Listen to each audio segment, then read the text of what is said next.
تو پہلا جملہ جو ارشاد فرمایا وہ ہم سب کے لیے ایک لمحہ فکریہ ہے کہ عقل مند وہ ہے جو اپنے نفس کو قابو میں رکھے اور مرنے کے بعد کی زندگی کے لیے کام دنیا میں. وجہ اس کی یہ ہے کہ یہ دنیا جس میں ہم لوگ آج زندگی گزار رہے ہیں، اگر اس پر غور کرو، یہ اور خود آپ کو اس نتیجے تک پہنچائے گا کہ یہ دنیا ہماری منزل نہیں، یہ ایک سفر ہے. کیونکہ صدیوں سے یہ معاملہ ہوتا چلا آ رہا ہے کہ بچہ پیدا ہوتا ہے، بچپن سے گزرتا ہے، جوان ہو جاتا ہے، بوڑھا ہو جاتا ہے اور پھر آخر دنیا سے چلا جاتا ہے. بلکہ بہت سے ایسے ہیں جو بچپنی میں چلے جاتے، بہت سے ایسے ہیں جو جوانی میں چلے جاتے، بہت سے ایسے ہیں جو ادھیڑ عمر میں چلے جاتے، بڑھاپے کا بھی انتظار نہیں ہوتا. یعنی موت ہر حالت میں آنی ہے. یہ ایک ایسی حقیقت ہے جس کو دنیا کا کوئی بھی انسان جھٹلا نہیں سکتا. وہ چاہے دہریہ ہو، چاہے خدا کو بھی نہ مانتا ہو، مگر موت کو مانتا کہ ایک دن موت آنی ہے. اور اس بات کو بھی مانتا ہے کہ موت کا کوئی وقت پہلے سے بتایا نہیں جا سکتا. کوئی دنیا کی طاقت ایسی نہیں ہے، نہ دنیا کی کوئی سائنس ایسی ہے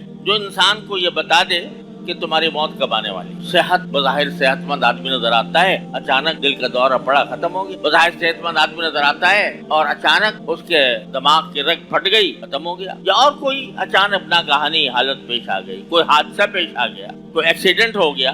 کوئی پتہ نہیں ہے کہ میں جب اٹھ کے یہاں سے جاؤں گا اپنے گھر اور راستے میں سڑک سے گزروں گا تو میرے ساتھ کوئی حادثہ پیش نہیں آئے. کوئی گارنٹی ہے، کوئی ضمانت ہے کسی کے پاس؟ لہذا اگلے پل کا بھی پتہ نہیں ہے کہ میں زندہ رہوں گا یا نہیں رہوں گا. اگر یہ زندگی جو دنیا کی زندگی ہے یہ مقصود اصلی ہوتی یا اور یہ ہماری منزل ہوتی تو پھر یہ موت کیوں آتی؟ اور موت کو اتنا غیر معین کیسے ہوتی کہ پتہ نہیں کب آ جائے؟ تو یقیناً اس سے معلوم ہوتا ہے کہ یہ دنیا ہماری منزل نہیں ہے. ایسا نہیں ہے کہ معاملہ بس اسی دنیا کے اوپر ختم ہو جائے، بلکہ مرنے کے بعد ایک اور زندگی آنے والی ہے جو دنیا کے حالات سے مختلف ہوگی، جو عارضی نہیں ہوگی، ابدی ہوگی، دائمی ہوگی، ہمیشہ کے لیے ہوگی. اور اس کے بارے میں اللہ تبارک و تعالیٰ نے اپنے انبیاء کرام علیہ السلام کے ذریعے یہ بتا رکھا ہے کہ دیکھو وہاں پر تمہیں دو میں سے کوئی ایک حالت پیش آ سکتی. ایک یہ کہ وہاں پر تمہارا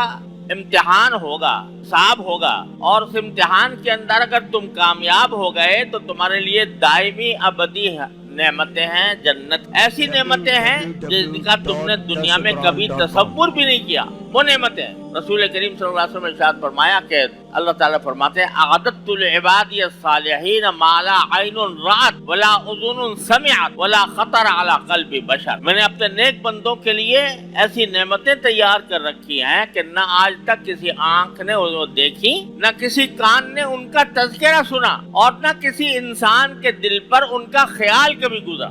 ایسی نعمت وہ ہم نے تیار کر لی اگر تم اس امتحان میں کامیاب ہو. لیکن اگر تم نے دنیاوی زندگی اس طرح گزاری کہ اس کے نتیجے میں تم اس امتحان میں کامیاب نہ ہو سکے تو اللہ بچائے پھر عذاب بھی بڑا سخت. جہنم ایسی چیز ہے کہ انسان کے لیے قابل برداشت نہیں. وہ تمام تر تکلیفوں کا، مشقتوں کا، غموں کا، دکھوں کا مرکز ہے. جنت میں کسی غم کا نام و نشان نہیں، کسی تکلیف کا نام و نشان نہیں، کسی خوف کا نام و نشان نہیں. اور اللہ بچائے جہنم میں کسی خوشی کا نام، کسی آرام کا نام و نشان. تکلیفیں ہی تکلیفیں، عذاب ہی عذاب، آگ ہی آگ. اتنا زبردست امتحان ہونے والا ہے تمہارا مرنے کے بعد. اور اس کا پرچہ بھی آؤٹ کر دیا گیا.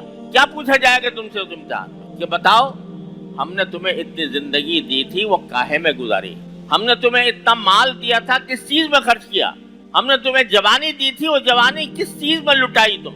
اور ہم نے تمہیں علم دیا تھا تو اس علم سے کیا نفع اٹھایا؟ یہ پرچہ آؤٹ ہے. پہلے سے نبی کریم صلی اللہ علیہ وسلم نے، حضور اقدس صلی اللہ علیہ وسلم نے اللہ تعالیٰ کی طرف سے امتحان کا یہ پرچہ آؤٹ کر رکھا ہے. ان چیزوں کے بارے میں سوال ہوگا. تو یہ جو دنیا گزر رہی ہے یہ اس امتحان کی تیاری ہے تاکہ ہم جواب دے سکیں بھئی عمر آپ نے دی تھی، بے شک آپ نے ہمیں، تو ہم نے فلاں فلاں کام میں گزاری. جوانی آپ نے عطا فرمائی تھی تو جوانی ہم نے فلاں فلاں کام میں گزاری. مال دیا تھا تو میں نے کہاں سے کمایا، کہاں خرچ کیا، اس کا حساب میں آپ کو دینے کو تیار ہوں، دے سکتا ہوں. اور علم مجھے دیا تھا تو اس علم پر میں نے کتنا عمل کیا یہ میں دے سکتا ہوں. یہ امتحان ہے جو ہونے والا ہے. اور یہ دنیا جو ہے وہ اس امتحان کی تیاری کی جگہ ہے، منزل نہیں ہے، مقصود نہیں ہے.